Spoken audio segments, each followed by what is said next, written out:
Coba ada yang pakai, Bang. Tunggu dulu ya. Kalau anak kucing nanti orientasi masalah mana dia.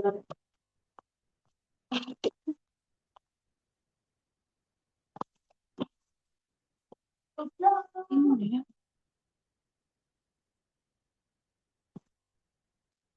Tadi kuncinya.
Bolu ketan.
Bismillah. Kita mulai saja ya. Ada suara saya Pak Kurnia? Ada jelas. Jelas Teh Zahra. Kita mulai aja ya teman-teman. Sambil menunggu yang lain mungkin ya.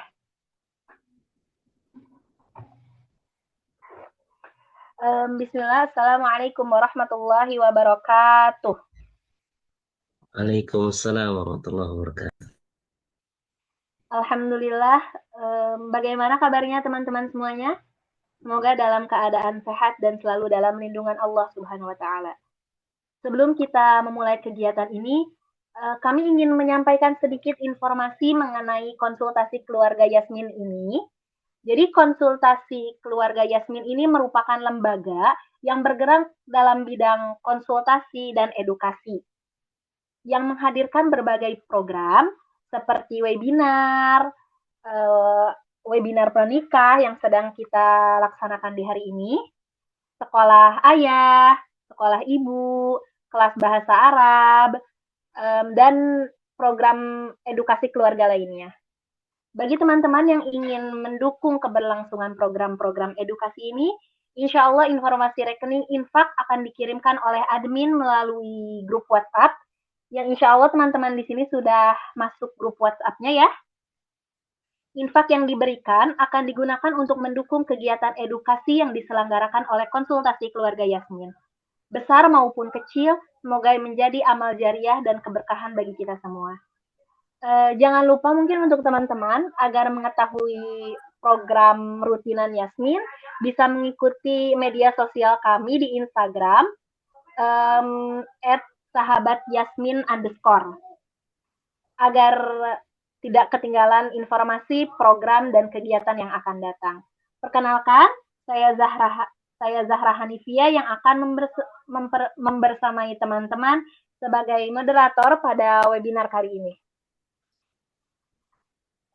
Selamat datang dan terima kasih sudah meluangkan waktu untuk bergabung pada webinar bersama konsultasi keluarga Yasmin dengan tema apa dia benar orangnya, gimana kalau aku salah pilih. Tema yang mungkin pernah terlintas di benak banyak orang tentang keraguan, harapan, dan ikhtiar dalam memilih pasangan hidup.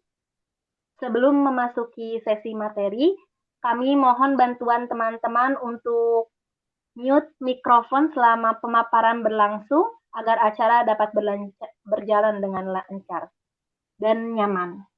Untuk kamera, mau on cam atau off cam, silahkan. Mungkin lebih enak on cam ya Pak Kurnia ya?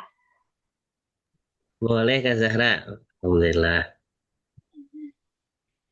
Baik, tanpa berlama-lama lagi, izinkan saya memperkenalkan pemateri kita pada malam hari ini.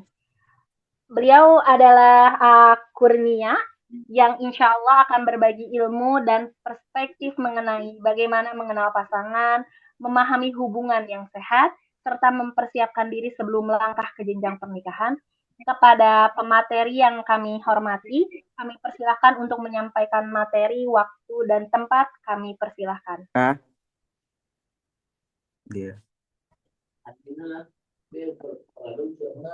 Boleh untuk yang belum memute suaranya, saya dibantu untuk mute suaranya agar suara pemateri bisa jelas. Baik, Alhamdulillah. Syukran jazilan, jazakillah khair Teh Zahra yang sudah membuka dan menyapa kita semua. Alhamdulillah, teman-teman sekalian, teman-teman Gen Z yang luar biasa dan hebat. Bismillahirrahmanirrahim. Assalamualaikum warahmatullahi wabarakatuh. Waalaikumsalam warahmatullahi wabarakatuh. Waalaikumsalam warahmatullahi wabarakatuh. Hamdan wa syukran lillah, salatan wa salaman ala rasulillah wa ala alihi wa sahbihi wa mawalah. Asyhadu an la ilaha illallah wahdahu la syarikalah wa asyhadu anna Muhammadan abduhu wa rasuluhu alladzi la nabiyya ba'dah. Amma ba'd, rabbi shrah li sadri wa yassir li amri wahlul 'uqdatam bilisani yafqahu qawli ya fatahu ya alim. Alhamdulillah teman-teman yang Allah muliakan, juga teman-teman yang hebat. Alhamdulillah kita bisa bersilatul ilmi, juga dibungkus dengan silaturahmi. Mudah-mudahan Allah yang saat ini menyaksikan kita, teman-teman sekalian, dan Maha tahu apa yang terbesit dalam hati kita. Allah bimbing setiap langkah hidup kita menuju apa yang kita cita-citakan. Teman-teman sekalian, rasanya insya Allah pada malam hari ini tentunya banyak sekali yang hadir ya, di luar dari hitungan kami, dan tentunya ini antusias dari teman-teman sekalian. Di sini ada hadir ya Kak Askar, kemudian Kak Kevin, ada Kak Fitri, kemudian Kak Haifa, Kak Anissa Hamidini gitu ya. Kemudian ada Kak Farahdillah, juga ada yang dari Jepang nih ya, pakai tulisan Jepang. Saya nggak tahu ini tulisannya seperti apa, bacanya kayak gimana. Baik, teman-teman sekalian, teman-teman yang mohon maaf tidak bisa saya sebutkan satu-satu. Alhamdulillah, dengan izin Allah kita bisa berjumpa, kita bisa nge-zoom bareng. Mudah-mudahan sekali lagi ini menjadi langkah kebaikan yang Allah ridhoi dan Allah iringi di setiap langkah kita. Sehingga ada seorang ulama bijak yang pernah menyampaikan, al-ilmu qoblal qawli wal amal. Jadi ilmu itu sebelum berkata dan beramal. Nah, teman-teman sekalian, mungkin kita saat ini sedang di fase di mana akan menghadapi fase pernikahan. Jadi teman-teman mungkin ada yang sekarang lagi kuliah, atau mungkin lagi ada di SMA, atau mungkin lagi bekerja gitu ya, sedang berdoa, mudah-mudahan Allah datangkan jodohnya begitu ya. Dan perkataan tadi, al-ilmu qoblal qawli wal amal, ini sepertinya sangat relevan bagi kita. Ilmu itu kan sebelum kita berkata, juga sebelum kita beramal. Sebelum kita masuk ke dunia pernikahan yang luar biasa penuh dengan misteri, karena teman-teman sekalian, pernikahan satu dengan yang lainnya, mungkin teman-teman di sini lebih banyak melihat ayah dan ibu karena sudah menikah, orang terdekat. Kemudian ada juga kakak yang sudah menikah barangkali. Mungkin kita akan melihat pernikahan ayah ibu, kemudian kakak kita sendiri, atau teman kita sendiri, itu ternyata beda-beda gitu. Kenapa sih bisa beda? Padahal kan sama-sama nikah begitu ya. Kemudian kenapa sih bisa satu dengan yang lainnya itu ada yang mungkin tiap hari berantem tapi cepat baikannya gitu ya. Atau mungkin di dalam pernikahan itu luar biasa, kita tidak akan pernah tahu sebelum kita menjalankannya, atau sebelum kita tadi beramal. Nah, teman-teman sekalian, oleh karena itu sebelum kita beramal, maka kita harus tahu ilmunya dulu, supaya ada bayangan, kira-kira begitu. Nah, ibarat kata teman-teman lagi jalan-jalan nih di suatu kota besar, tapi teman-teman baru masuk ke kota itu. Teman-teman kan minimal kita cari tahu dulu ya informasi terkait dengan kota itu. Kemudian ada transportasi apa aja, ada tempat-tempat yang bisa dikunjungi begitu ya. Nah, itu kita ngaji dulu. Bahkan sebelum kita masuk ke suatu tempat juga kita harus tahu tempat ini bahaya atau aman. Tempat ini senang apa enggak gitu ya, atau bisa diajak teman-temannya atau masyarakatnya bisa diajak kerjasama atau enggak, dan hal-hal yang lain. Apalagi pernikahan yang teman-teman sekalian, teman-teman yang nanti akan menikah, teman-teman itu akan bertemu dengan seseorang yang berbeda kepala dengan kita, berbeda perasaan dengan kita, berbeda mungkin pandangan dengan kita awalnya, dan semuanya akan berbeda karena suami dan istri itu adalah dua kepala, bukan satu kepala. Tapi dalam Islam, konsep Islam itu seorang suami sebagai pemimpin keluarga harus mampu membawa kepala-kepala yang dipimpinnya, termasuk istri dan mungkin anak-anaknya di kemudian hari. Nah, teman-teman sekalian, insya Allah malam hari ini kita akan sharing dan banyak diskusi mungkin ya.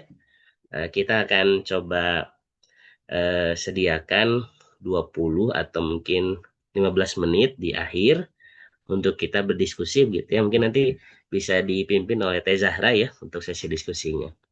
Namun sebelum kita diskusi, mungkin kita akan nge-zoom bareng-bareng atau ngaji bareng-bareng terkait dengan tema kita hari ini adalah pada intinya adalah jangan salah pilih orang. Jadi teman-teman sekalian, sedikit nih saya kasih info ke teman-teman sekalian bahwa ternyata di Indonesia itu bahkan mungkin di beberapa kota khusus ya, saya tidak menyebutkan kotanya mana, tapi berdasarkan hitungan statistik ternyata ada di kota khususnya mungkin di Jawa Barat begitu ya, itu ada sebuah kota kabupaten yang angka perceraiannya itu sangat tinggi.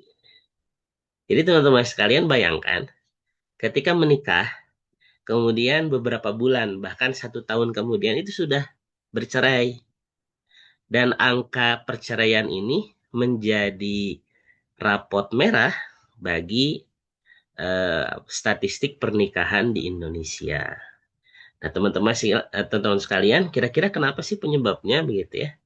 Mungkin pada awal calon suami, calon istri atau ikhwan dan akhwat saling suka, kemudian si ikhwan datang ke keluarga akhwatnya begitu ya, melamar segala macam, menikahlah. Kemudian kita kan tidak mau menikah itu hanya beberapa bulan saja begitu ya, atau mungkin hanya beberapa tahun saja. Karena bagi seorang muslim nikah itu adalah ibadah dan ia merupakan sunnah Rasulullah Shallallahu Alaihi Wasallam, yang mana pernikahan itu justru harus menjadi wasilah kita menghambakan diri kepada Allah sebaik-baiknya. Nah, insya Allah hari ini kita akan kupas tuntas agar kekhawatiran barangkali ya, kita garis bawahi kekhawatiran kita terhadap memilih pasangan itu seperti apa, batas-batasnya bagaimana, agar kemudian tadi kita tidak salah pilih pasangan. Mungkin ada yang bertanya, gimana sih Kak kalau kita sudah salah pilih pasangan? Nah, kalau bisa sih jangan sampai kita di titik salah begitu ya. Karena salah dan benar itu kan perspektif diri kita, dan kita harus memilah dan mengubah perspektif itu dalam kacamata agama. Kenapa? Karena perspektif manusia itu kan bisa berubah-ubah. Mungkin menurut saya salah, menurut teman-teman benar. Atau menurut teman-teman salah, menurut saya mungkin benar. Itu perspektif manusia. Karena pasti diukur oleh perasaan dan pikiran. Tapi kalau kita kembalikan kepada perspektif atau penilaian Allah melalui keterangan dalam Al-Quran dan hadis, atau mungkin para ulama yang memberikan nasihat tentang pernikahan, maka itu akan jauh lebih objektif, jauh lebih kuat, begitu ya teman-teman sekalian. Nah, teman-teman sekalian, sekali lagi selamat datang di kelas pranikah Yasmin. Insyaallah hari ini kita akan membahas sebuah tema yang luar biasa. Izin saya tampilkan materinya. Wah, ini sudah muncul ya. Sudah muncul teman-teman sekalian materinya. Kita cek dulu nih. Sudah muncul ya? Sudah, Pak. Baik. Sudah Pak, sudah. Alhamdulillah. Baik, kita besarkan dulu ya. Baik. Ya, teman-teman sekalian, yang hebat dan teman-teman Gezi yang luar biasa. Jadi sekali lagi tema besar kita adalah jangan sampai kita salah pilih pasangan, kira-kira begitu. Karena pasti akan muncul keraguan, kekhawatiran saat kita berada di masa-masa harus memilih pasangan kita itu seperti apa. Bahkan mungkin banyak ya konten-konten bertebaran di media sosial gitu ya. Itu sampai apa namanya ya menggambarkan bahwa keanekaragaman kehidupan pasangan suami istri kira-kira begitulah. Dari mulai candaannya, dari mulai kegagalannya, atau mungkin ekspektasinya. Nah, teman-teman sekalian, kalau boleh tanya begitu ya ke teman-teman sekalian, ada tidak ekspektasi teman-teman sekalian atau keinginan teman-teman sekalian yang sangat besar gitu ya kepada calon pasangan nanti? Pasti ada kan ya, gitu. Kenapa ada? Karena setiap orang kan pasti punya keinginan, pasti punya pilihan, pasti punya sesuatu yang dicita-citakan kira-kira begitu. Bahkan ya sampai melis kan begitu ya, pasangan saya harus ini, harus begini, harus begitu gitu ya. Tidak boleh begini, tidak boleh begitu. Sampai listnya itu mungkin lebih dari 2, 3 gitu ya. Nah, teman-teman sekalian kita akan bahas nanti fenomena-fenomena seperti tadi, di mana bagaimana cara kita menyikapi ekspektasi yang sudah terlanjur kita berikan kepada calon pasangan kita. Atau bahkan sampai dibawa saat dia sudah menjadi pasangan kita. Nah, teman-teman sekalian, kalau kita buka dengan sebuah pemikiran atau mungkin kita sedikit begitu ya ngebayangin bahwa kalau kita lihat ada beberapa fenomena orang memilih pasangan. Salah satunya adalah ketika gadget kita itu menjadi titik ukur gitu ya, menjadi timbangan dalam memilih pasangan kita. Kan kita mengenal ya mungkin ada beberapa aplikasi yang bisa menghubungkan kita dengan calon pasangan kita. Bahkan tidak asing lagi gitu ya. Seperti WhatsApp juga sebetulnya, WA juga kan sebetulnya itu bisa menjadi jalan, menjadi wasilah kita bertemu dengan calon pasangan kita. Atau jauh lebih itu ada media sosial. Oh ternyata dia punya Instagram. Sehingga kita ya mungkin karena terlalu semangat begitu ya mencari informasi tentang calon pasangan kita. Sehingga kita dalam tanda kutip stalking jejak digital dia di media sosial gitu ya.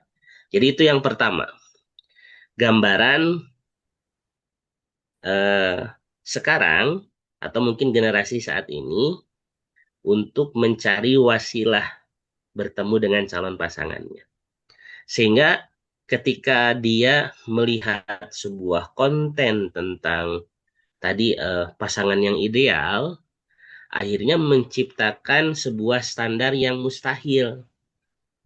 Kenapa standar yang mustahil? Mungkin dia akan sulit menemukan orang yang ideal seperti itu kira-kira begitu. Kenapa? Karena konten itu kan dia yang apalagi yang FYP begitu ya. Cuman ada dua. Yang pertama yang sangat jelek atau sangat buruk pengaruhnya. Yang kedua adalah sangat baik atau sangat positif. Nah, yang sangat positif inilah yang menjadi masalah. Kalau yang sangat buruk mungkin sudah jadi masalah. Itu sudah tidak berat. Ada saat di mana generasi saat ini atau kita mungkin ya terbawa arus FOMO gitu ya. Mungkin ikut-ikutan apa namanya pengen tren gitu ya. Atau bahkan menciptakan sebuah komitmen fobia. Jadi ada ilusi atau ada sebuah gambaran yang tidak nyata bahwa ada opsi yang lebih baik loh, begitu ya. Sehingga kita tidak jadi dengan pasangan kita saat ini, calon pasangan kita saat ini.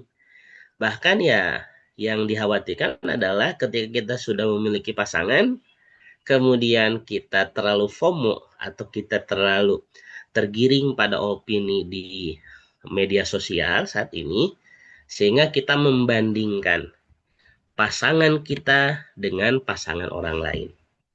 Dan ini sudah terjadi di kalangan kita, di lingkungan kita. Nah, dan yang ketiga adalah bagaimana kecemasan itu terjadi di lingkungan kita. Bahkan ada yang sampai bertanya, gimana kalau aku salah pilih? Nah, begitu. Berubah menjadi kelumpuhan atau kelemahan kita dalam memilih atau mengambil keputusan. Jadi teman-teman sekalian, bayangkan kalau kita dihadapkan dengan calon pasangan kita, kemudian beredar informasi di media sosial, gini-gini. Kemudian kita menemukan standar yang tidak ada pada calon pasangan kita saat ini. Nah, pasti akan muncul nih pertanyaan tadi.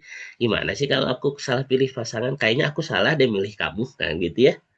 Nah, akhirnya ini menggiring kita menuju ketidakpastian atau ketidakmampuan kita dalam mengambil keputusan. Apakah kita mau menikah, atau akhirnya banyak dari lingkungan kita atau generasi saat ini yang dia tidak mau menikah. Dia trauma menikah. Bukan trauma menikah, trauma karena melihat orang lain gagal dalam pernikahan.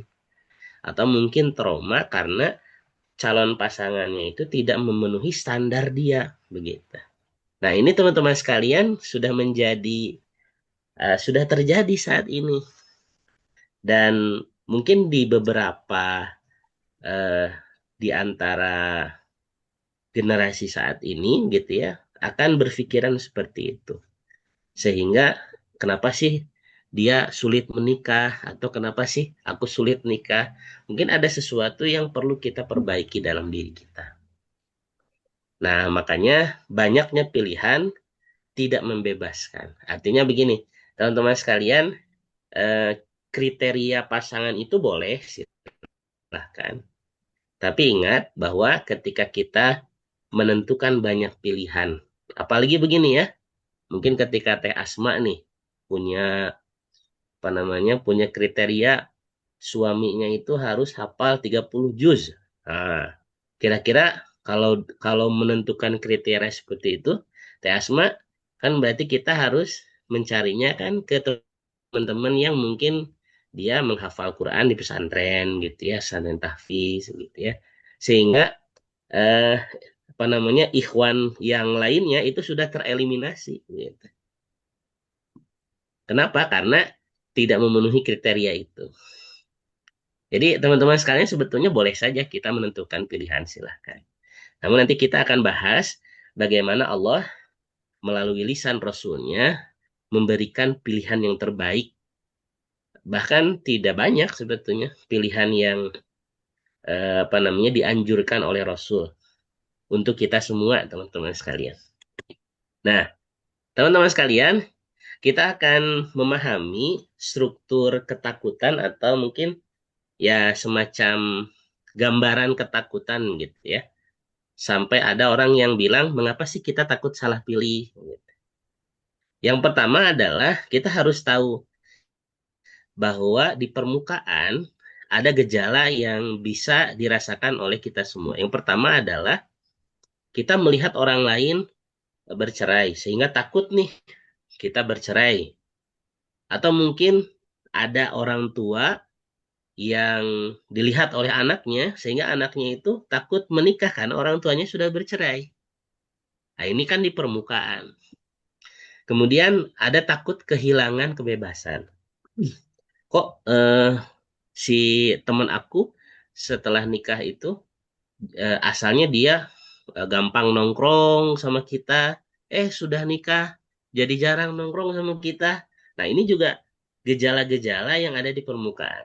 Sehingga memunculkan ketakutan kepada diri kita.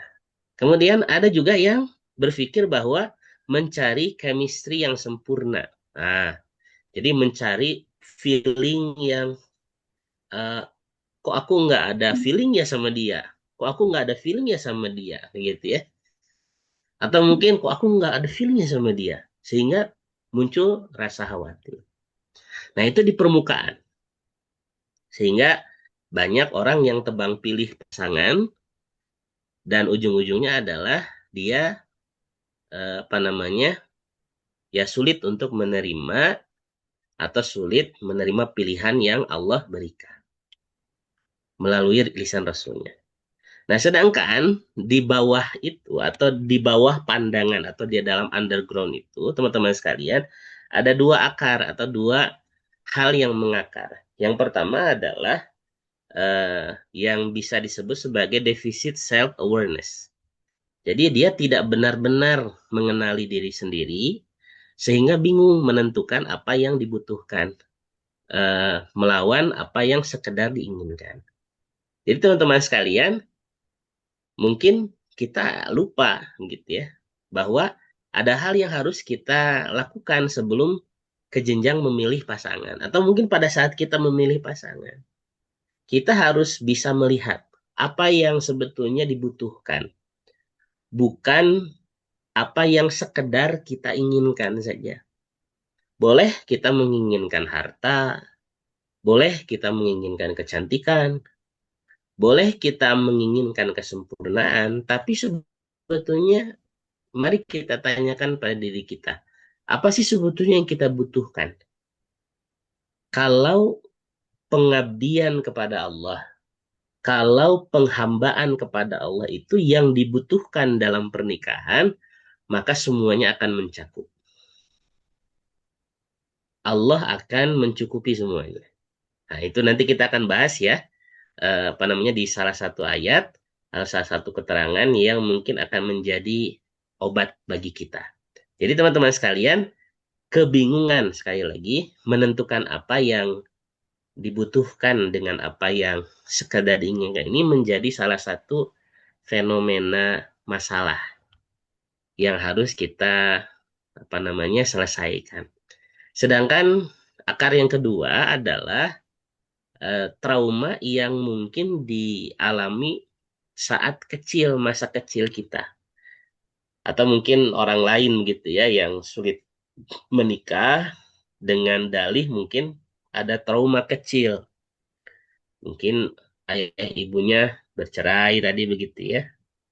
Atau mungkin broken home gitu ya. Kalau istilah saat ini gitu, keluarga broken home. Keluarga broken home itu tidak hanya berpusat pada mereka yang ayah dan ibunya bercerai saja. Tapi yang keluarga broken home itu ya keluarga ayah ibu yang menciptakan suasana neraka dalam keluarganya. Jadi sehingga anak-anaknya itu melihat, kok ayah dan ibu sering berantem ya? Kok ayah ibu nggak pernah damai akur ya?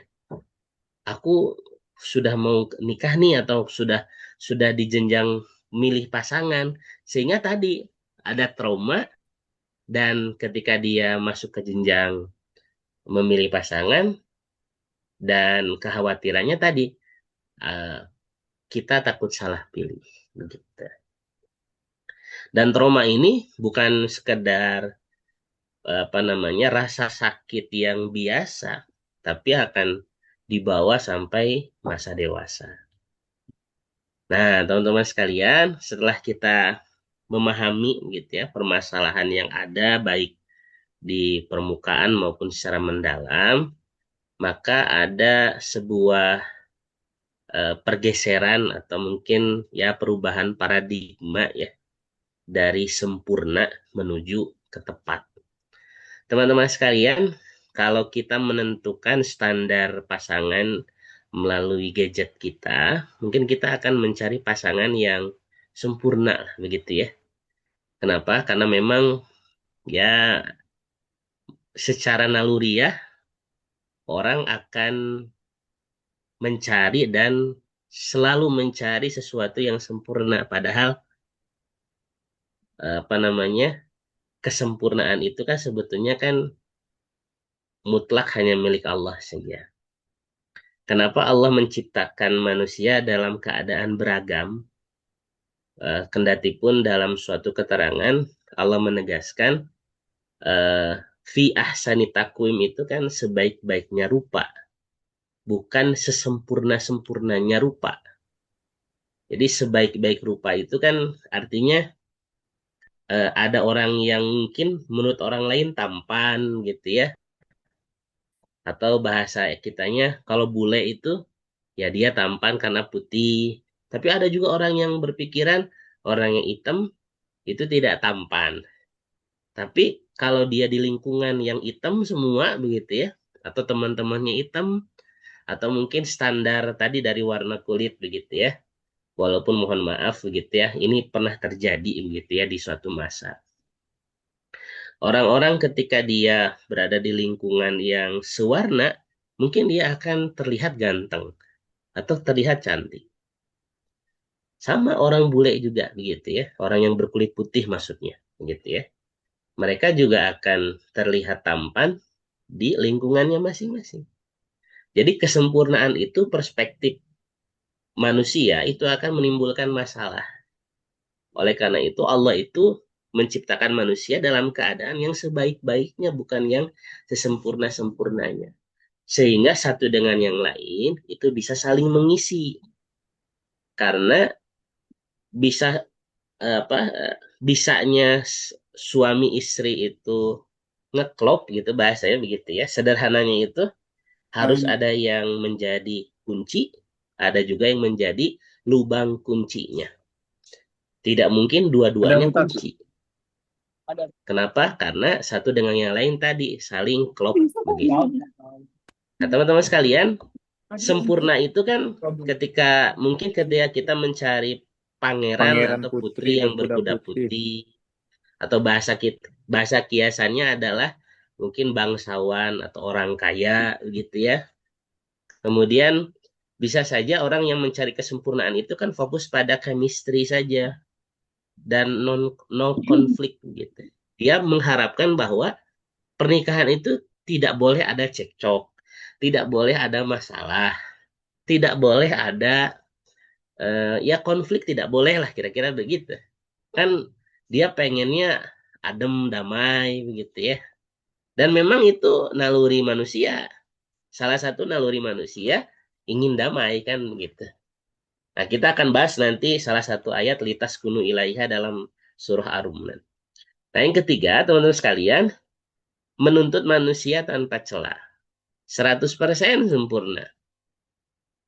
Awas ya, kamu tidak boleh marah-marah. Kamu tidak boleh cengeng. Kamu tidak boleh kamu harus kuat. Pokoknya menuntut manusia tanpa celah satupun. Ketika mungkin satu saat ada manusia itu dalam titik terendah atau titik diuji oleh Allah dan dia merasa bahwa ada kekurangan di dalam dirinya. Jadi sempurna itu kan berarti kan tanpa celah 100%. Nah, ini yang perlu kita ubah dari paradigma sempurna menuju paradigma tepat. Jadi mencari pasangan itu bukan yang sempurna, tapi mencari pasangan yang tepat. Inilah yang dimaksud dengan realitas pernikahan. Teman-teman sekalian, bisa saja ketika kita mencari pasangan yang tepat itu, dia akan datang, dia akan Allah hadirkan, bisa saja dia sebagai rekan seperjalanan.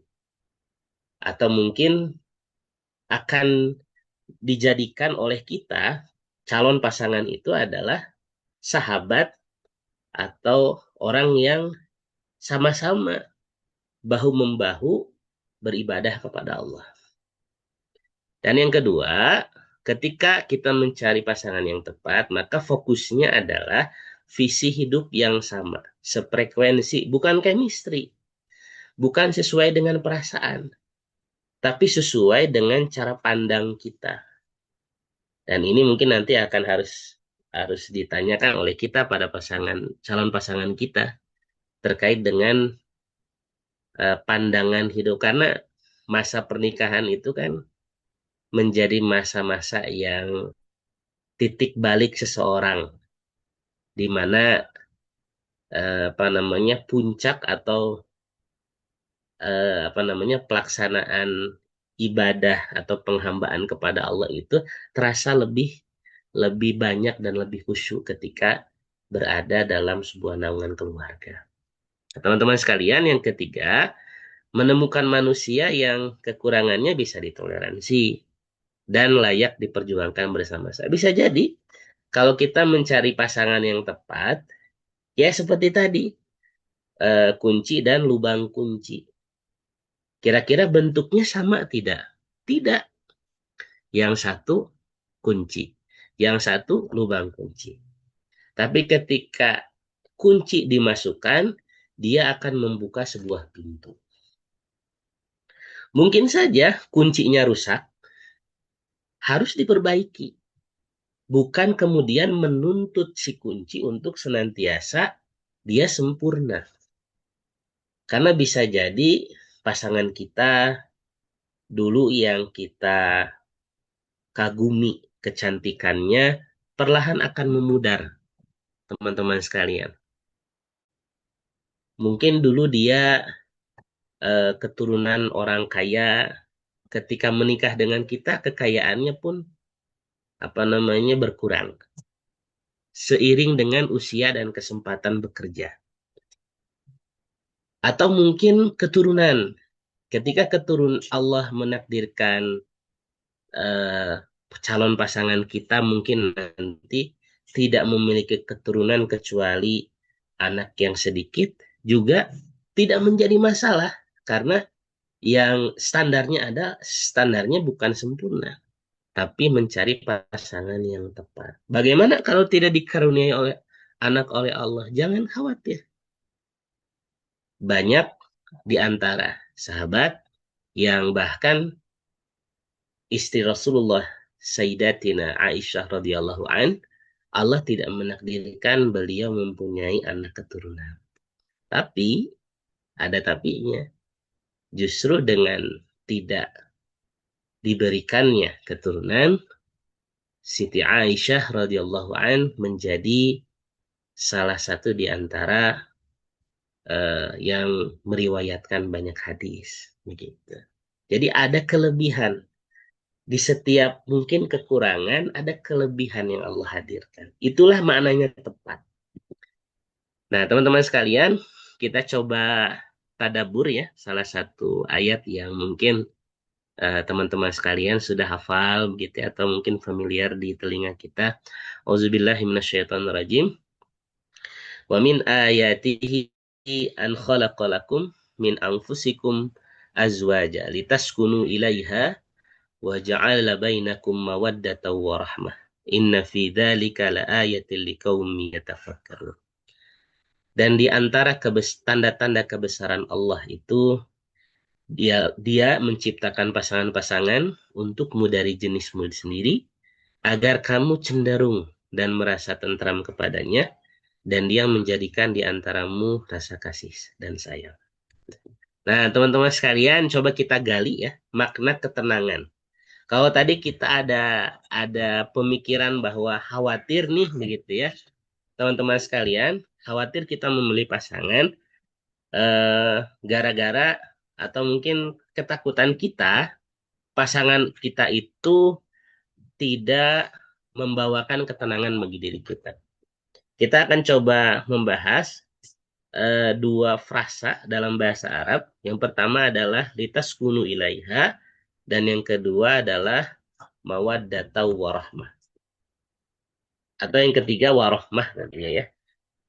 Nah, teman-teman sekalian, litaskunu ilaiha itu dalam tafsir Al-Misbah atau tafsir Jalalain, indikator utamanya dia orangnya adalah, maksudnya yang memberikan ketenangan itu adalah saat kita bersama pasangan kita gitu. Jadi litas kunu ilaiha itu kan tidak bisa dipisahkan teman-teman sekalian. Sebuah frasa yang kalau dalam bahasa Arab itu ada fi'il muta'allaq. Jadi ada ila di sana yang kemudian kita itu merasa senang, nyaman, tenang gitu ya saat kita itu berada bersama pasangan kita. Begitu. Jadi bukan hanya sebatas syahwat atau kesenangan materi sesaat. Bahkan beberapa ulama tafsir yang lain menyatakan ketenangan dalam pernikahan itu datang sesaat setelah sebelumnya, atau mungkin sebelumnya itu ada masalah, ada konflik, atau dalam tafsir At-Tabari dan Al-Qurtubi itu beliau menggambarkan datangnya sebuah ketenangan itu setelah adanya kesusahan, setelah datangnya cekcok barangkali gitu ya, atau pertengkaran barangkali begitu ya, yang kemudian saling memaafkan. Dari sanalah suami istri akan mendapatkan ketenangan yang Allah langsung berikan. Jadi tenang itu kan sebetulnya proses dari ketidaktenangan sebelumnya. Kira-kira begitu. Dan itu tidak bisa dihindarkan. Suami istri itu pasti akan mengalami masalah, mengalami konflik. Entah mungkin konfliknya dalam bentuk apapun. Tapi kita harus berpegang teguh. Walaupun suami istri itu bertengkar, tapi pada akhirnya itu harus litas kunu ilaiha. Nah, kira-kira begitu. Jadi jangan sampai setelah pertengkaran, setelah mungkin adanya konflik sederhana ataupun berat, itu malah mengundang azab atau mengundang murkanya Allah. Justru yang harus dipikirkan itu adalah bagaimana nih begitu ya menjadikan perselisihan atau perbedaan pendapat atau mungkin ketidakenakan suami istri itu menjadi sakinah, baik bagi suami maupun bagi istri. Dan yang kedua, teman-teman sekalian, ada mawaddah. Nah, mawaddah itu kan dalam Ibnu Katsir dan At-Tabari itu bermakna cinta, hasrat, kecenderungan hati yang menggebu, pondasi pengikat di masa muda dan awal pernikahan. Jadi mawadah itu ya saat kita semua itu yang mungkin teman-teman sekalian menikah di fase-fase awal itu ada mawadah pastinya. Dan itu mutlak akan terjadi dan akan muncul. Nah, itu menurut Ibnu Katsir dan Imam At-Tabari. Dan yang ketiga ada rahmah. Warahmah. Rahmah itu adalah Ibnu Katsir dan At-Tabari juga memaknainya sebagai kasih sayang, rahmah, dan toleransi dalam berkeluarga. Dan adanya rahmah itu bisa jadi di fase awal, di fase tengah, atau bahkan sering terjadi di fase-fase akhir ketika masuk pernikahan di usia-usia akhir begitu. Nah, inilah yang bisa mempertahankan pernikahan. Rahmah itu sebuah kasih sayang, simbol di mana walaupun kita sakinah, kemudian walaupun adanya mawaddah di awal-awal pernikahan, kalau tidak ditopang dengan rahmah atau kasih sayang, saat mungkin fisik sudah menua, materi diuji, gitu ya, kecantikan sudah memudar, ketampanan sudah hilang, kemudian mungkin saat mendidik anak-anak bersama merasa letih, rahmahlah yang menjadi pondasi paling kuat. Jadi teman-teman sekalian, mungkin kita akan merasakan sakinah sekali lagi. Kemudian mungkin juga kita akan berada pada fase mawaddah, kecintaan, hasrat, dorongan yang menggebu-gebu gitu ya kepada pasangan kita. Tapi jangan lupa, satu hal yang mesti ada dalam pernikahan kita itu adalah rahmah. Bagaimana kita menciptakan kasih sayang kepada pasangan kita, mungkin juga akan ditularkan oleh kita ke anak atau keturunan kita. Nah, teman-teman sekalian, oleh karena itu, dalam memilih pasangan, Rasulullah Shallallahu Alaihi Wasallam memberikan isyarat kepada kita. Dalam sebuah hadis, tunkahul mar'atu li arba'in, lima liha wali hasabiha wa jamaliha wali dini, fadfar bidzati dini taribat yadaka. Kalau kita lihat di sini, Rasul tidak langsung ke yang keempat, maksudnya begitu ya, kita akan bahas. Justru kecenderungan manusia itu kan, Rasul itu sangat bijaksana, teman-teman sekalian. Bisa jadi manusia pada umumnya cenderung pada harta. Sehingga baik laki-laki maupun perempuan gitu ya, bisa jadi menikah itu karena calon pasangannya dari golongan orang kaya gitu. Kenapa? Karena mungkin ada yang berpikiran, ya kan pernikahan itu kan harus realistis. Apa namanya? Butuh beli baju, butuh beli rumah, butuh beli makan gitu ya. Kan nggak mungkin makannya cuman makan cinta aja. Betul, begitu. Dan itu kecenderungan yang Rasulullah itu bijak. 5 liha, silahkan. Harta menjadi salah satu alasan mengapa kita memilih pasangan. Yang kedua, itu nasab, keturunan. Bisa jadi indikator yang kedua ini banyak di antara kita yang memilih pasangan karena cantik rupanya. Karena dia tampan barangkali begitu ya, tidak kurang begitu. Jadi sempurna lah kira-kira begitu.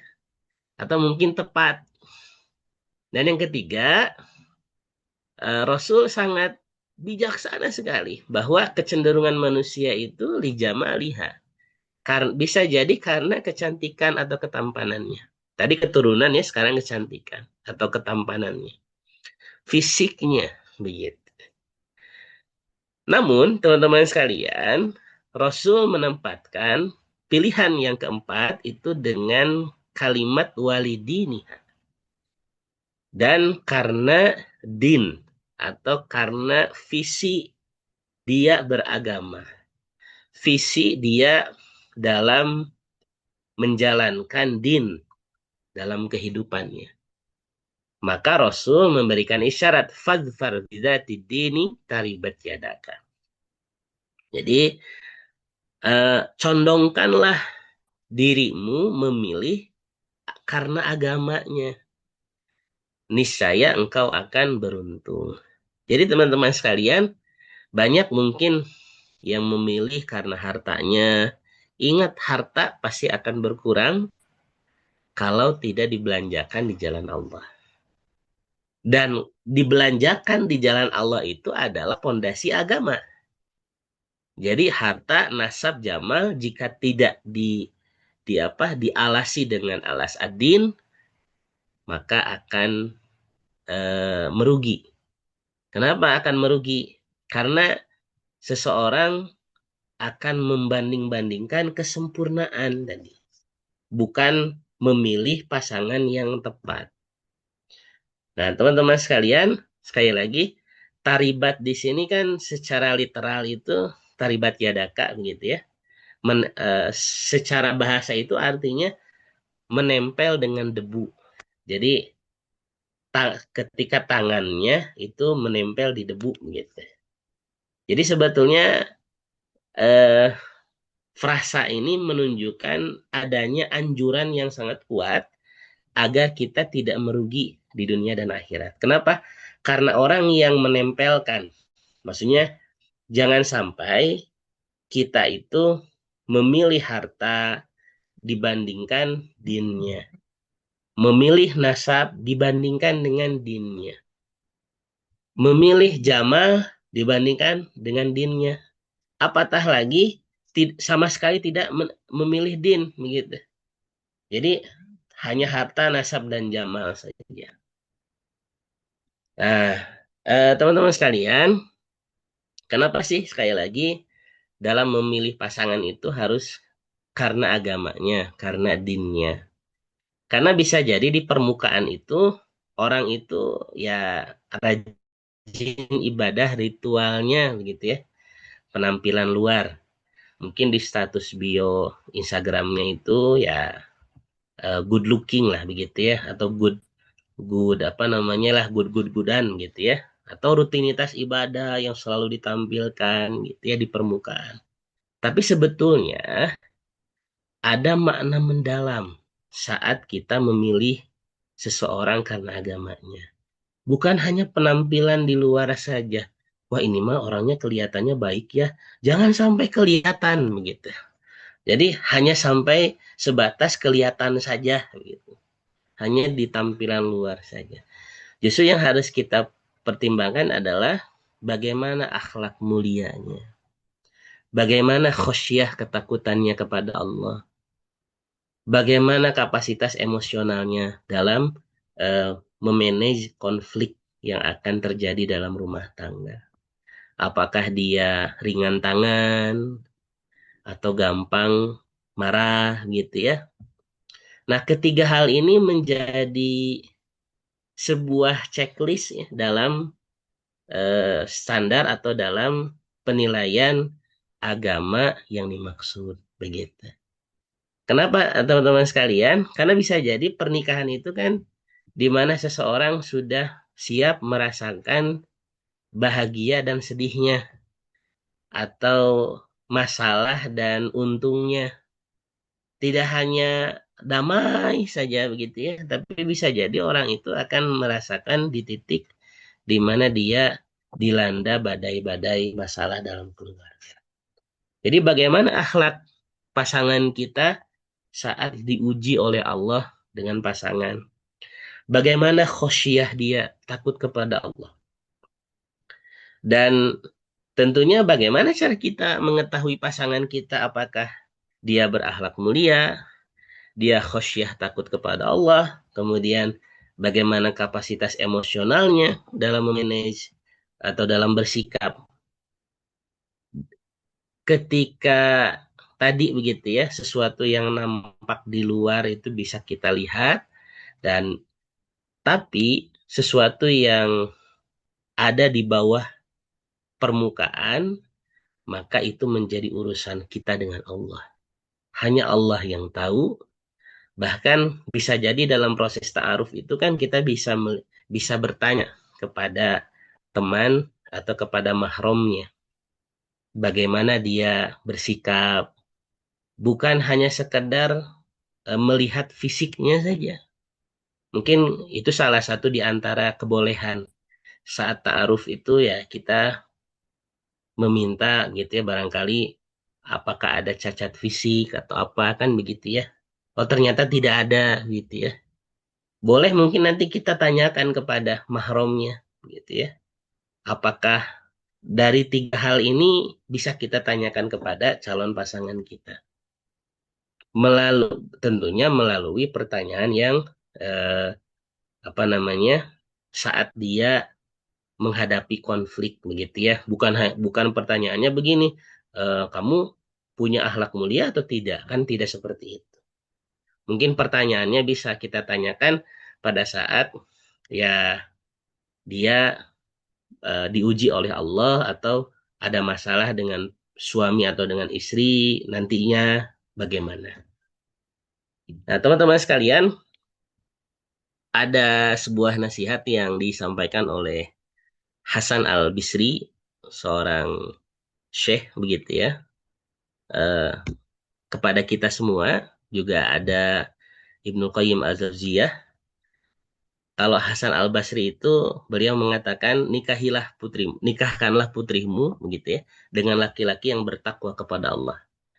Terjemahan bebasnya seperti ini, karena jika ia mencintainya ia akan memuliakannya. Dan jika ia sedang marah, ia tidak akan menzoliminya.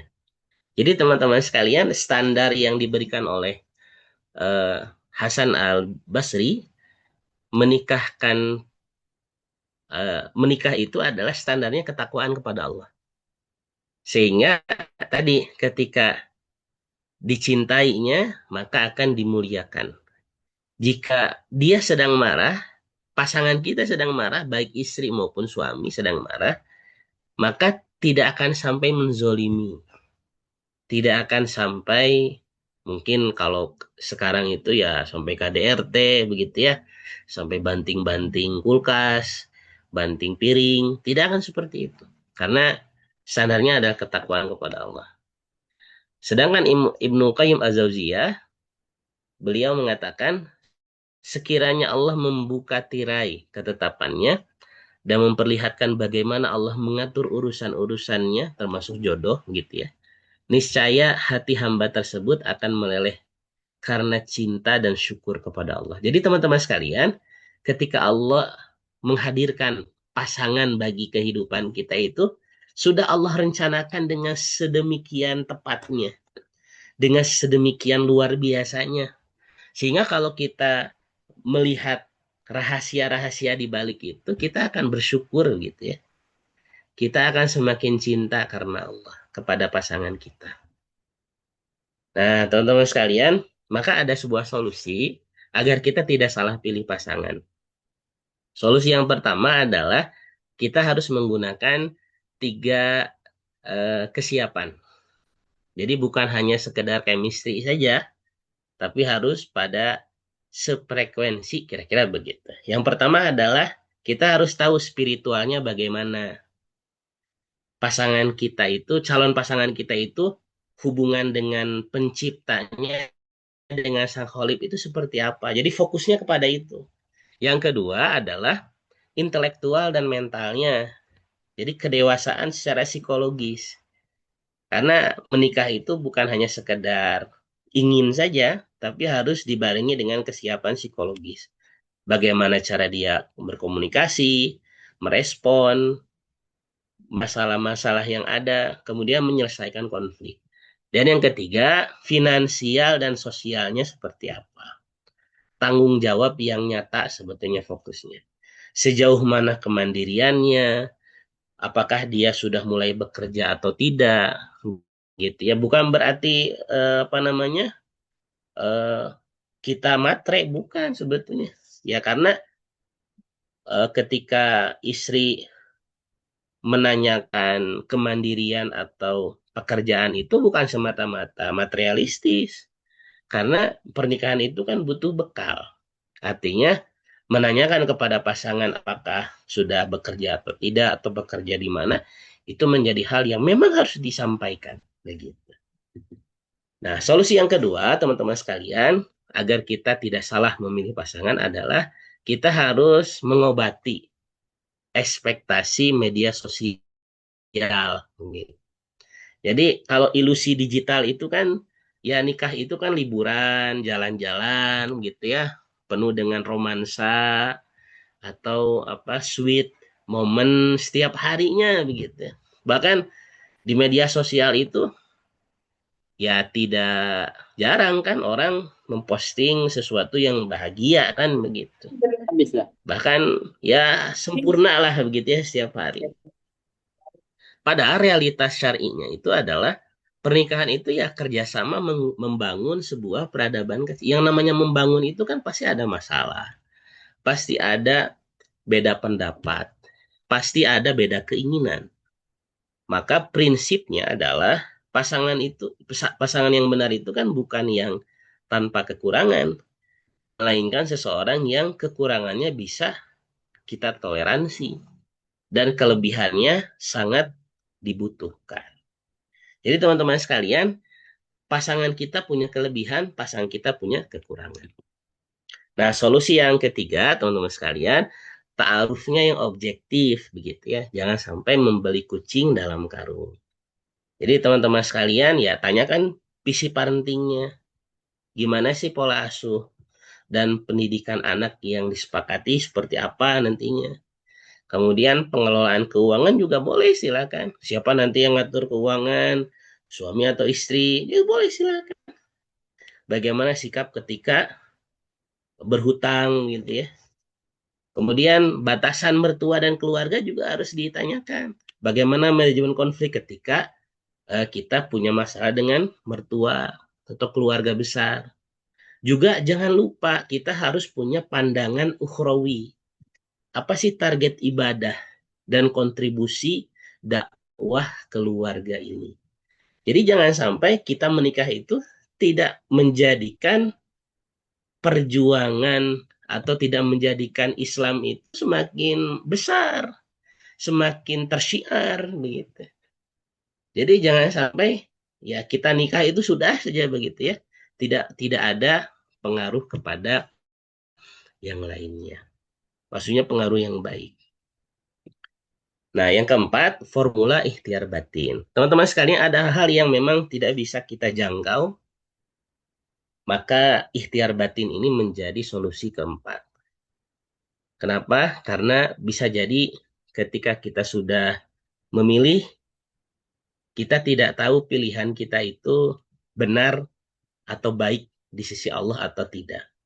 Maka kita harus bertawakal kepada Allah agar diri kita menjadi sakinah. Berlepas diri dari daya upaya sendiri dan bersandar penuh kepada ketetapan Allah. Teman-teman sekalian, bisa jadi ketika kita memilih pasangan, kita sudah mau nikah, tapi tiba-tiba Allah takdirkan pernikahannya batal. Walau alam dengan jalan apapun. Bisa jadi Allah menetapkan ya dia bukan jodoh kita. Atau mungkin ada orang yang ditinggal nikah begitu ya. Mungkin dia bukan jodoh kita kan begitu. Karena bisa jadi itu ketetapan yang Allah berikan. Tapi ada juga orang yang dinikahkan atau menikah. Maka jawabannya adalah kita harus bersyukur. Bisa jadi tadi nasihat Ibnu Qayyim Al-Jauziyah. Bisa jadi kalau kita tahu rahasia di balik ketetapan Allah yang sangat indah ini ya, kita akan merasa bersyukur dan semakin cinta kepada pasangan kita. Jadi pernikahan bukan sekedar tentang menemukan orang yang tepat, melainkan tentang menjadi orang yang tepat begitu. Bisa jadi ya kita bertemu dengan calon pasangan kita itu ya asalnya tadi kuncinya itu tidak pas ya gitu. Tapi ya lambat laun ya kita bukan menyalahkan kuncinya, tapi kita membenarkan kunci tersebut sehingga bisa digunakan muka pintu. Kita tidak menyalahkan mobil kendaraan kita yang mogok, tapi kita berusaha memperbaiki kendaraan yang mogok sehingga apa? Kendaraan itu bisa kita gunakan. Kita tidak fokus pada menyalahkan, tapi kita fokus pada perbaikan. Begitu. Terus belajar teman-teman sekalian, adaptasi cepat dan saling memaafkan. Nah, terakhir teman-teman sekalian sebagai kalimat penutup dari materi ini, teman-teman sekalian, ketika ikhtiar syar'i setelah maksimal dilakukan, letakkan keyakinan penuh pada takdir Allah. Faida azamta fatawakkal 'ala Allah. Pilihan Allah itu tidak pernah salah. Kita saja yang tidak bisa menyikapi dan tidak jarang di antara kita yang salah menyikapi pilihan Allah tersebut atau ketetapan Allah tersebut. Ketika tawakal itu betul-betul ada dalam diri kita, maka kita berlepas dari segala daya dan upaya dan menjadikan ketetapan Allah itu sebagai pilihan terbaik. Jika ya Allah, jika dia memang pasanganku yang terbaik menurutmu, maka rekatkanlah, maka pertemukanlah. Tapi jika dia bukan jodohku, kan doanya kan begitu ya. Jika dia bukan jodohku, maka jodohkanlah kan begitu. Maksudnya maka dia ya berikanlah ketetapan yang terbaik menurutmu. Jadi pilihan Allah itu tidak pernah salah, teman-teman sekalian. Kalau boleh kasih saran ke teman-teman sekalian, yuk teman-teman sekalian kita sandarkan pilihan kita kepada Allah Azza wa Jalla. Jangan lupa setelah kita berusaha berikhtiar memilih pasangan itu, maka akhiri tadi dengan istikharah, juga bertawakal kepada Allah Azza wa Jalla. Alhamdulillah, teman-teman sekalian, barangkali itu materi kita pada malam hari ini. Alhamdulillah, ternyata yang hadir lebih dari 50 ya, Masya Allah. Teman-teman sekalian, sekali lagi, salam kenal bagi yang belum kenalan gitu ya, teman-teman sekalian. Dan mohon maaf tidak bisa saya sebutkan ya satu persatu. Di sini ada Kak Azizah, Kak Ilham, Kak Hanif, Kak Papinu, Kak Nurhida. Tentunya teman-teman yang hadir saat ini tidak hanya hadir di Bandung saja ya Teh Zahra ya, tapi ada di Makassar, ada juga di Padang, ada juga di Labuan Batu, ada juga di Kalimantan, teman-teman di Sumatera, teman-teman di luar Pulau Jawa gitu ya. Alhamdulillah, teman-teman sekalian, sekali lagi ahlan wa sahlan di kelas Pranikah Yasmin, dan sekali lagi mudah-mudahan teman-teman yang saat ini sudah di titik memilih pasangan, teman-teman sekalian, sekali lagi jangan pernah takut memilih pasangan, tapi takutlah ketika kita tidak bisa menerima pilihan dari Allah Azza wa Jalla. Takutlah ketika kita tidak memilih alasan din sebagai alasan kita menikah. Takutlah ketika kita salah dalam mensikapi setiap takdir yang Allah berikan kepada kita. Pernikahan itu adalah sunnah yang luar biasa, dan tentunya menjadi hal yang harusnya menguatkan perjuangan dakwah yang dimulai dari keluarga. Alhamdulillah. Itu saja, barangkali ada 15 menit terakhir ya. Teh Zahra, boleh kita diskusi nih. Teman-teman barangkali ada yang mau bertanya, boleh silahkan. Boleh Ustaz. Aduh, Masya Allah ya, tadi materinya cukup luar biasa ya. Sepertinya itu sangat realita di era gadget sekarang ya, Pak ya, di mana kriteria itu terkadang gimana FYP TikTok ya Ustaz ya. Oke, mungkin ada teman-teman yang ingin bertanya, mau melalui chat juga boleh ya Ustaz ya, barangkali malu. Boleh. Baik. Boleh. Oh, ada yang bertanya nih dari Kak Kevin nih. Kak Kevin, Bismillah.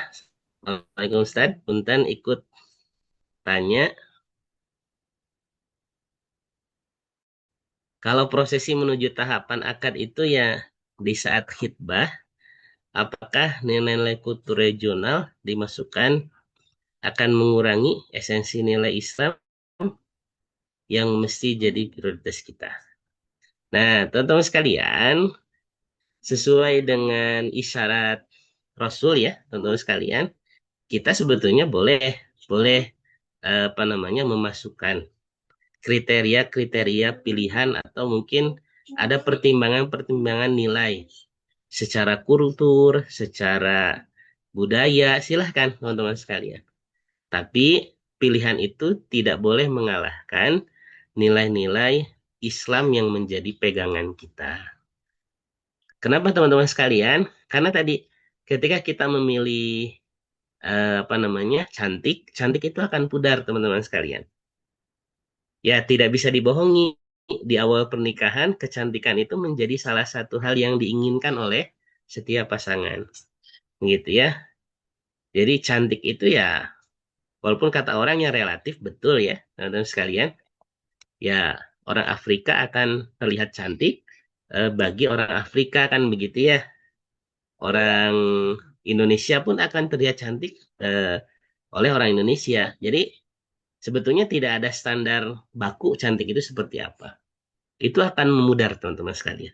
Begitu pula dengan nilai-nilai kultur regional atau mungkin ya budaya begitu ya. Teman-teman sekalian, fokusnya adalah bukan pada sempurnanya, tapi bagaimana kita memilih pasangan yang tepat. ketika ada perbedaan, ketika kita menemukan kelemahan atau kekurangan pada calon pasangan kita, selagi itu bukan kekurangan dalam ruang lingkup nilai-nilai Islam, seperti tadi ya, akhlaknya bagaimana, begitu ya, kemudian apa namanya, ya emosionalnya bagaimana, kan begitu. Kemudian khosyahnya kepada Allah bagaimana?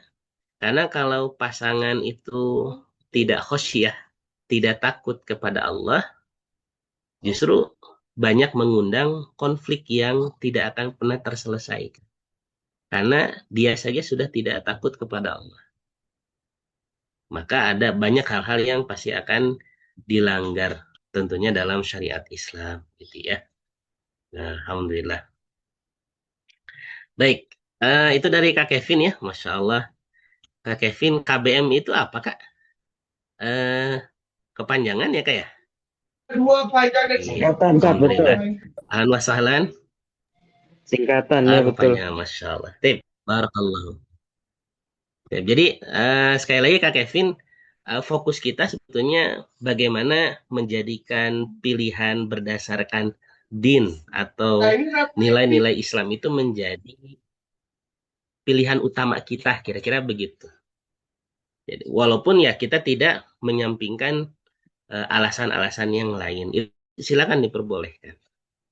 Bahkan mungkin di antara kita ada yang inginnya mencari pasangan yang kaya, silahkan, boleh.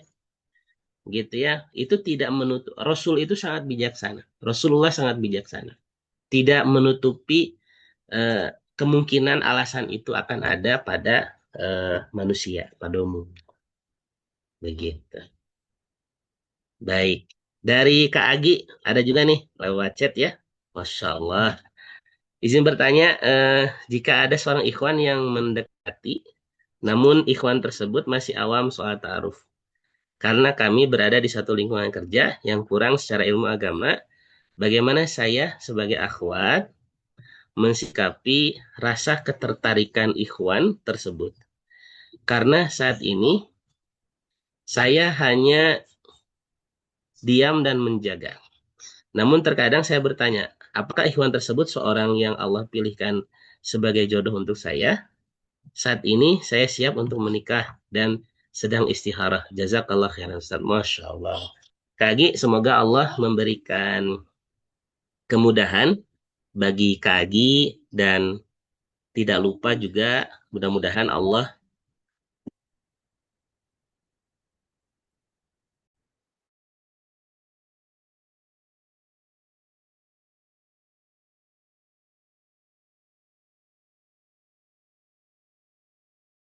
baik, izin teman-teman sekalian, afwan. Kak Agi, memang ada keterbatasan secara batin ya teman-teman sekalian. Jadi tidak bisa, ada hal-hal yang memang dalam istikharah itu kita harus betul-betul bertawakal kepada Allah. Ada juga tadi kekhawatiran yang bisa saja muncul. Apakah pasangan kita itu tepat atau tidak, gitu ya. Atau mungkin pasangan kita itu sudah Allah pilihkan bagi kita. Teman-teman sekalian, jika memang kita kesulitan, gitu ya, kesulitan karena memang ya kan ada batasan, ada jarak juga ya yang tidak boleh dilanggar saat kita ta'aruf, begitu ya, teman-teman sekalian. Dan tidak boleh ta'aruf yang sudah dijalani itu ya mengacu pada hal-hal yang berbau fawahish begitu ya, atau fahisyah, atau kecenderungan kita melanggar batasan-batasan yang Allah tetapkan. Oleh karena itu mungkin solusi yang bisa dilakukan gitu ya oleh Kak Agi, juga mungkin teman-teman yang barangkali satu apa namanya posisi dengan Kak Agi gitu ya, itu bisa apa namanya ya, walaupun kita bisa memantau begitu ya. Kalau saat ini kan di jejak digitalnya juga kita bisa pertimbangkan apakah mungkin apa namanya, bagaimana tadi kalau dia tidak bermedia sosial, kita lihat lingkungannya. Lingkungan setelah dia bekerja itu dia di mana, dia kemana, itu juga bisa kita tanyakan begitu. Atau kalau kita tidak bisa bertanya kepada yang bersangkutan, ikhwan yang bersangkutan, kita juga bisa bertanya kepada mungkin kepada ustadz yang dia itu ngaji kemana begitu ya. Atau mungkin kita bisa bertanya ke circle dia gitu ya. Silakan boleh juga begitu ya. Atau mungkin ke mahromnya boleh. Ke mahromnya begitu ya.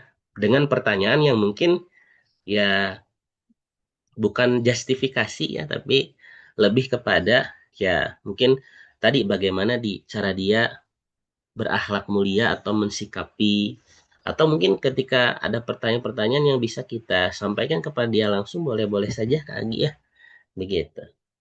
Jadi memang ada satu titik di mana kita tidak bisa terlalu dalam masuk kepada kehidupan seseorang, tapi ketika kita tahu latar belakang dia, tahu di mana dia mengaji, barangkali gitu ya, ada circle kajiannya, atau mungkin dia itu circle tongkrongannya itu di mana gitu ya.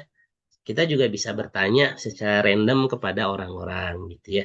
Bukan untuk stalking, bukan, tapi apa namanya, bisa jadi Allah itu ya jawaban istikharah itu Kak Agi tidak hanya lewat mimpi saja, tapi bisa jadi dari peristiwa yang kita alami sehari-hari.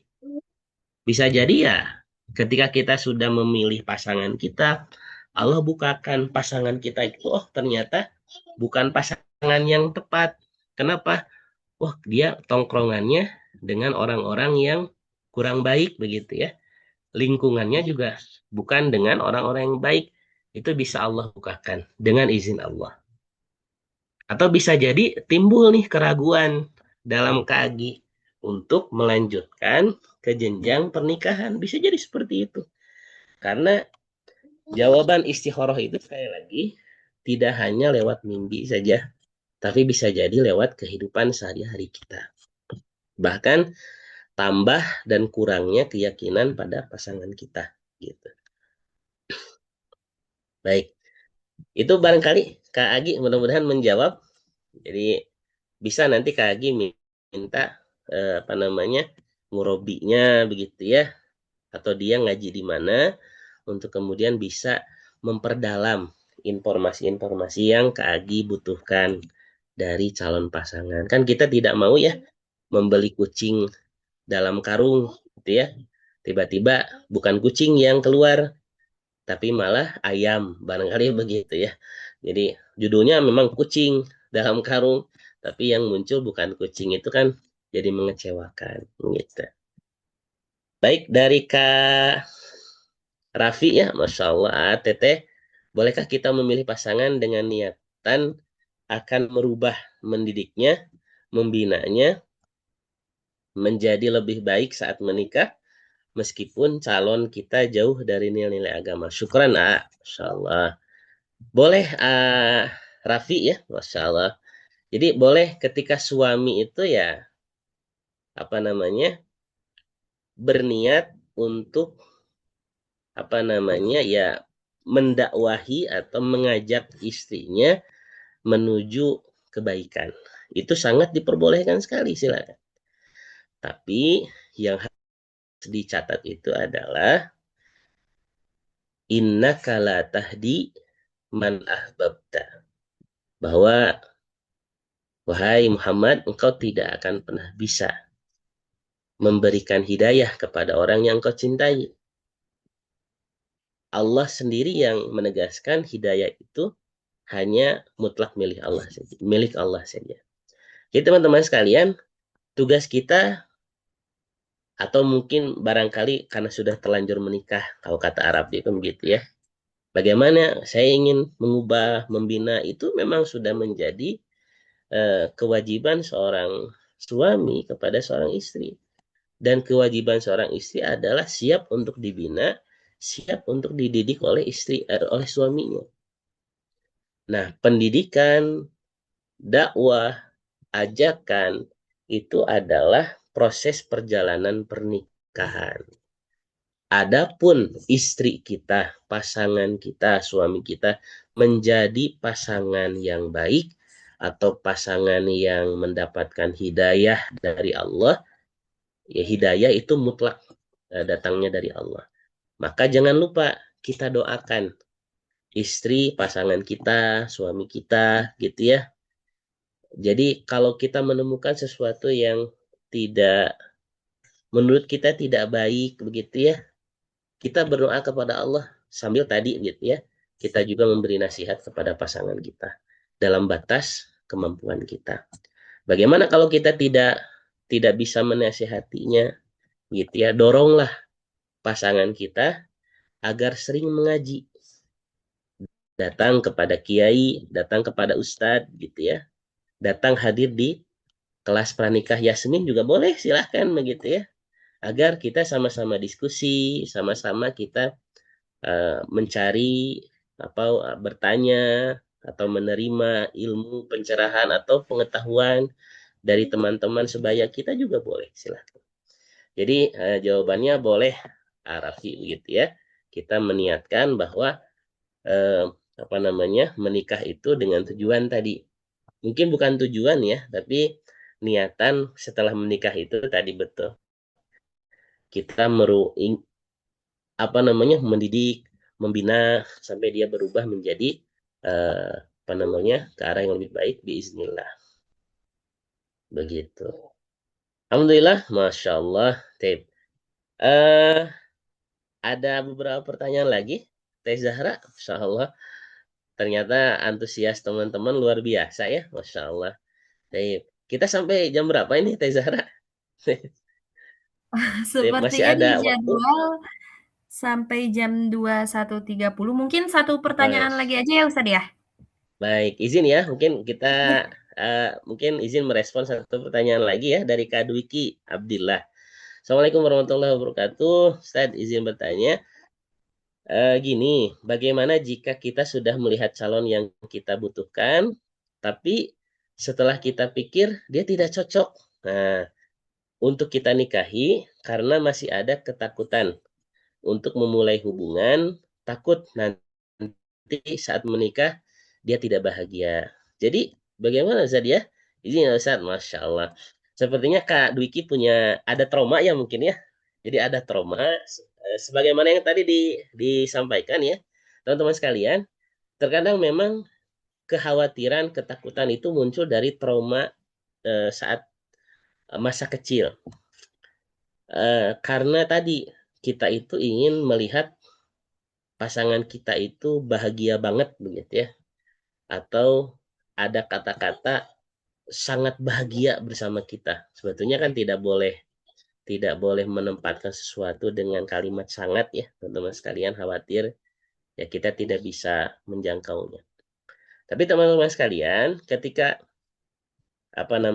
kita mulai ragu barangkali ya, sudah memilih tapi ragu, sudah memilih begitu ya kesekian kali tapi masih ragu gitu ya, maka yang harus dilakukan itu adalah kita harus obati trauma itu, teman-teman sekalian.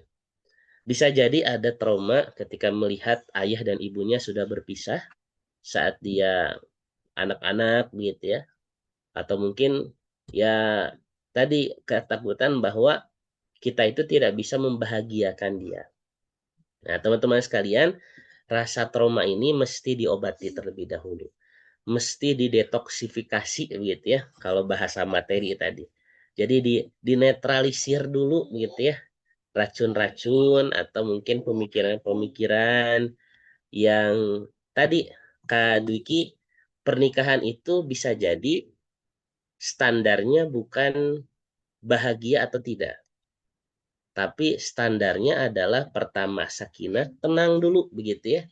Menciptakan ketenangan setelah sebelumnya mungkin ada konflik yang besar.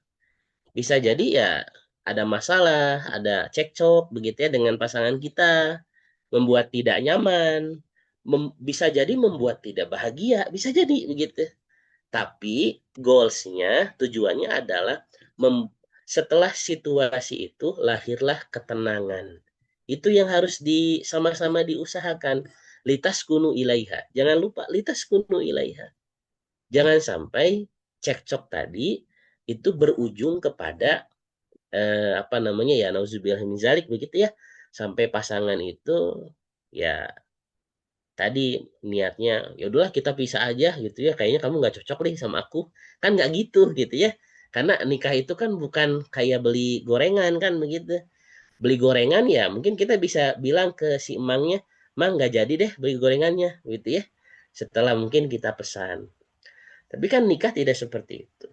Oleh karena itu Kak Dwiki begitu ya, mudah-mudahan Allah memberikan kemudahan dan memberikan hidayah kepada kita, pencerahan ilmu juga. Ketika kita berada di posisi yang memang ragu, maka ada hal-hal yang memang harus kita obati terlebih dahulu. Jangan menunggu setelah menikah, tapi kita harus obati dulu nih rasa trauma itu. Bahagia dan tidaknya itu bukan standar dalam pernikahan. Karena bahagia itu sebetulnya bonus, Kak Dwiki. Bonus dari pernikahan yang diridhoi oleh Allah Azza wa Jalla.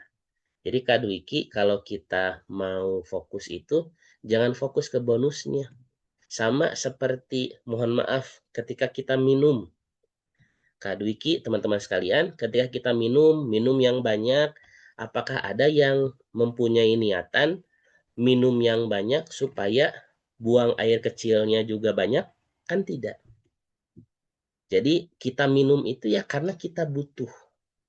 Karena tubuh kita butuh, bukan karena kita ingin membuang kembali air itu, kan tidak. Sama seperti ibadah. Ibadah kita itu bukan karena menginginkan surga, bukan. Tapi karena diperintah oleh Allah, karena kita butuh. Kenapa kita menikah? Ya karena kita butuh. Karena dalam rangka beribadah kepada Allah. Urusan bahagia atau tidaknya itu bonus dari Allah Azza wa Jalla. Karena ketika pernikahan itu diridhoi oleh Allah, maka turun kebahagiaan dalam keluarga tersebut. Tapi sebaliknya, kalau Allah belum ridho, Allah tidak menurunkan belum menurunkan keridhoannya pada pasangan suami istri, maka bisa jadi yang diturunkan itu adalah ujian dulu, masalahnya dulu. Baru setelah itu sadar suami kembali kepada, maksudnya kalau dia salah bertobat begitu ya. Kalau ada cekcok dia islah, saling memaafkan, damai begitu ya. Maka ketika dalam kondisi saling memaafkan, damai, di sanalah Allah ridho. Setelah mungkin tadi cekcok luar biasa, tapi kita bisa mengakhirinya dengan litas kunu ilaiha. Itulah yang diisyaratkan oleh para mufassirin. Jadi jangan menggambarkan bahwa nikah itu sudah pasti bahagia. Belum tentu. Karena bukan standar bahagia atau tidak. Yang menjadi standar itu adalah keridhaan Allah. Fadfar dzati dini taribat yadaka. Kalau itu sudah menjadi pola pikir, cara pandang kita, Kak Dwiki dan teman-teman yang lain, maka insya Allah Allah akan membimbing kita menuju jalan kebahagiaan. Jangan berfokus pada bonusnya, jangan berfokus pada hasilnya, tapi fokus dulu pada proses dan pada bagaimana cara kita menghambakan diri kita kepada Allah melalui ibadah nikah, insya Allah. Jadi begitu ya teman-teman sekalian. Sepertinya boleh dicatat ya, Kak Zahra, pertanyaan-pertanyaan yang mungkin kita bisa bahas nanti ya di grup, insya Allah. Jadi izin untuk pertanyaannya kita catat dan insya Allah akan kita respon mungkin di luar Zoom ini ya teman-teman sekalian, izin karena berkaitan dengan waktu sudah habis. Sebetulnya pengen lebih banyak berbincang lagi ya dengan teman-teman sekalian, bahkan mungkin inginnya sih open mic ya, tapi karena mungkin keterbatasan sinyal atau mungkin apa namanya teman-teman lebih luas menyampaikan lewat chat juga tidak apa-apa. Jadi teman-teman sekalian sekali lagi jangan takut salah pilih pasangan, tapi takutlah ketika alasan kita memilih pasangan itu di luar dari alasan memilih karena agama. Kenapa? Karena kecantikan, karena keturunan, karena harta itu akan memberatkan kita. Kenapa memberatkan kita? Karena semuanya akan perlahan pudar, semuanya akan perlahan menghilang, tapi ketika pernikahan itu didekatkan karena nilai-nilai agama, nilai-nilai din dalam kehidupan kita, maka hasbunallah wa ni'mal wakil. Cukuplah Allah saja yang menjadi pintu kebahagiaan kita. Kenapa kita memilih untuk mempunyai pasangan, untuk menikah? Karena Allah yang memerintahkan. Jika tidak ada perintah, maka mungkin kita tidak akan menikah. Kira-kira begitu. Jadi pola pikirnya adalah karena nikah itu adalah bagian dari ibadah. Ibadah itu Allah beri atau Allah turunkan. Allah titahkan kepada kita. Bahkan Rasulullah SAW bersabda, an-nikahu sunnati, bagian dari sunnahku. Faman ragiba an sunnati falaisa minni. Barang siapa yang benci kepada sunnahku, maka bukan dari umatku. Kan begitu. Kita tidak ingin disebut sebagai, atau tidak ingin kita tidak disebut sebagai umatnya Rasulullah SAW. Kita ingin menjadi bagian dari umatnya. Itulah salah satu deep alasan kita, alasan terdalam kita. Itu teman-teman sekalian, alhamdulillah di seri kajian pernikah ini kita bisa membahas sesuatu yang luar biasa. Dan sekali lagi izin ya Kak Zahra, nanti kita coba rekam ya untuk pertanyaan-pertanyaan yang belum kita respon. Itu saja barangkali saya serahkan ke Teh Zahra. Silahkan Teh Zahra. Masya Allah. Teman-teman tetap stay ya di angka 50, luar biasa. Izin teman-teman sekalian, aku lu qauli hada astagfirullah li wa lakum. Assalamualaikum warahmatullahi wabarakatuh. Waalaikumsalam warahmatullahi wabarakatuh. Waalaikumsalam warahmatullahi wabarakatuh.